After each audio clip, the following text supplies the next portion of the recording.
আলাইকুম রহমতুল্লাহি ওয়া বারাকাতুহু। আমি আপনাদের মাঝে আজকে আবারও একটা ভিডিও নিয়ে হাজির হয়েছি। সেটা হলো একটা গজল নিয়ে। সাবধানে থাকিও নারী পর্দার আড়ালে, সাবধানে থাকিও নারী পর্দার আড়ালে। বর্তমানের নারীগণে তারা স্বামীদেরকে ঘরে রেখে, ভালো লাগে না তাদের মার্কেট না করলে, ভালো লাগে না তাদের মার্কেট না করলে। সাবধানে থাকিও নারী পর্দার আড়ালে। এই যুগের নারীগণে তারা ঠোঁটে গায়ে আলতা মেখে, রূপের ব্যবসা করে তারা শহরে চলে। তাদের স্থান হবে জাহান্নামেতে। আসসালামু আলাইকুম রহমতুল্লাহি ওয়া বারাকাতুহু। আমাকে অনেকে প্রশ্ন করে, আমার দিকে অনেকে চায়া দেখে, আমাকে অনেকে প্রশ্ন করে যে ভাই আপনার চেহারাটা এত সুন্দর কীভাবে হলো। আমার দিকে যে কোনো লোকে চাইলে নূরে ঝলকায়। আমি আজকে একটা কথা বলবো যে আমার চেহারা আল্লাহ তাআলা কীভাবে সুন্দর করলেন। তাহলে আমি আপনাদেরকে একটা অফিস দিয়ে যাই। আপনার জীবনে আপনি কত কান্না করছেন, আপনি মার জন্য, বাপের জন্য, সন্তানের জন্য, আত্মীয় স্বজনের জন্য। আপনি কি একবার হাত দিয়ে বলতে পারবেন যে আল্লাহর জন্য আর নবীর জন্য আপনি একবারও কাঁদছেন? আপনার চেহারার মধ্যে নূর আসবে কীভাবে? আপনি তো আল্লাহর জন্য, নবীর জন্য কাঁদেন নাই। আজকের থেকে আপনাদের সবার একটা কথা বলবো, নিশি রাত্রে নবীর জন্য আপনি কান্না করবেন, আল্লাহর জন্য কান্না করবেন। আপনার চেহারার ভিতরে নূরে ঝলকাবে, ঠিক আছে? আর বেশি বেশি করে দুরূদ শরীফ পড়বেন, বেশি বেশি করে তওবা ইস্তেগফার করবেন। আল্লাহ তাআলা আপনার সব গুনাহগুলো আল্লাহ তাআলা আপনাকে ক্ষমা করে দেবে। আসসালামু আলাইকুম ওয়া রাহমাতুল্লাহি ওয়া বারাকাতুহু। আমি আবারও আপনাদের মাঝে একটা গজল নিয়ে হাজির হয়েছি।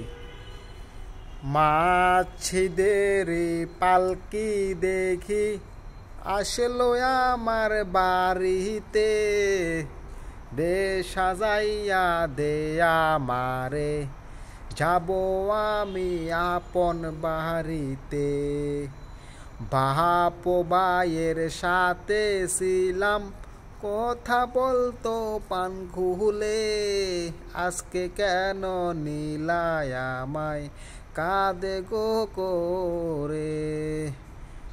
এতদিন ছিলাম খাট পালঙ্কে, ছিলাম এই না ঘরে, আর বুঝি হবে না কপালে, আর হবে না থাকা এই না ঘরেতে। কোথাও যাইবার ইচ্ছা হইলে যেতাম হেঁটে, আজকে কেন নিলায় আমায় কাঁদে গো করে। নিজের গোচল করতাম, সাজিতাম আপন মোহনে, আজকা কেন সাজাইলা তোমরা এই নাকা সাদা কাপনে। আসসালামু আলাইকুম রহমতুল্লাহি ওয়া বারাকাতুহু। আমি আবারও আপনাদের মাঝে একটা ভিডিও নিয়ে হাজির হয়েছি। সেটা হলো একটা গজল। সে গজলটা হলো, আমার নবী প্রাণের নবী গো, আপনি হইলেন জান্নাতের সরদার। যে দেখেছে আপনাকে ধন্য সে জীবন পূর্ণ, সে দিও দেখা জীবনে একবার। আমার নবী প্রাণের নবী গো, আপনি হইলেন জান্নাতের সরদার। আসসালামু আলাইকুম রহমতুল্লাহি ওয়া বারাকাতুহু। আমি আবারও আপনাদের মাঝে একটা ভিডিও নিয়ে হাজির হয়েছি। সেটা হলো আপনাদেরকে আজকে একটা আজান শোনাবো। আল্লাহু আকবার, আল্লাহু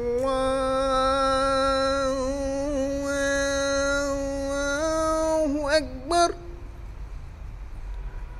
আল্লাহু আকবার, আল্লাহু আকবার। আশহাদু আল্লা ইলাহা ইল্লাল্লাহ,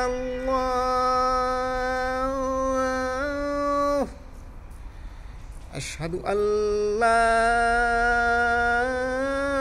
ইলাহা ইল্লাল্লাহ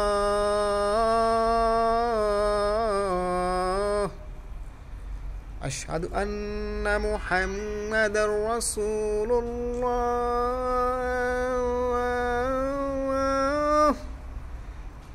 আশহাদু আন্না মুহাম্মাদার রাসূলুল্লাহ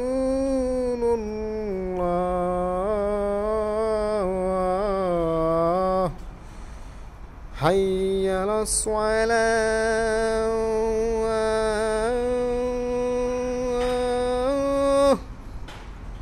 হাইয়া আলাস সালাহ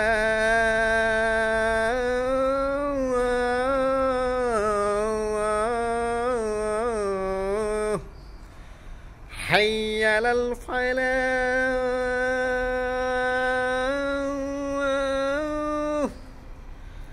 হাইয়া আলাল ফালাহ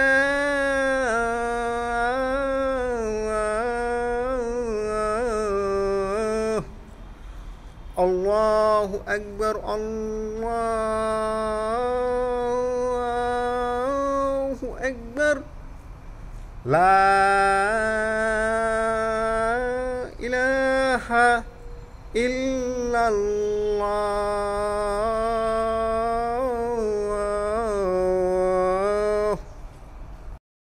আসসালামু আলাইকুম রহমতুল্লাহি ওয়া বারাকাতুহু।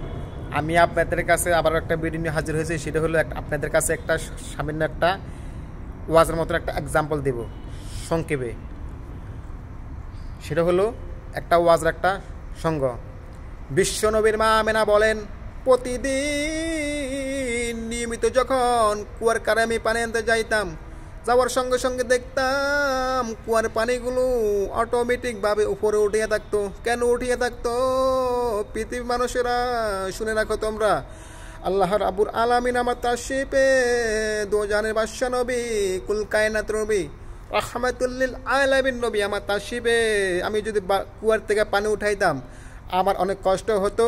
আল্লাহ রাব্বুল আলামিন কুদরতভাবে কুয়ার পানিগুলো উপরে উঠাই দিতেন।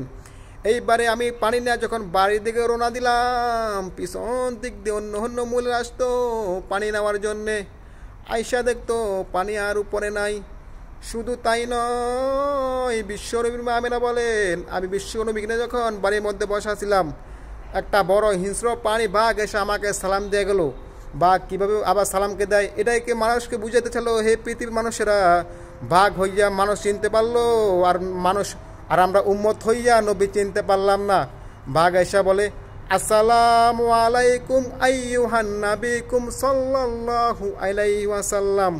বাঘ হইয়া হিংস্র পানি হইয়া নবী চিনতে পারলো আর আমরা উম্মত হইয়া নবী চিনতে পারলাম না। আসসালামু আলাইকুম।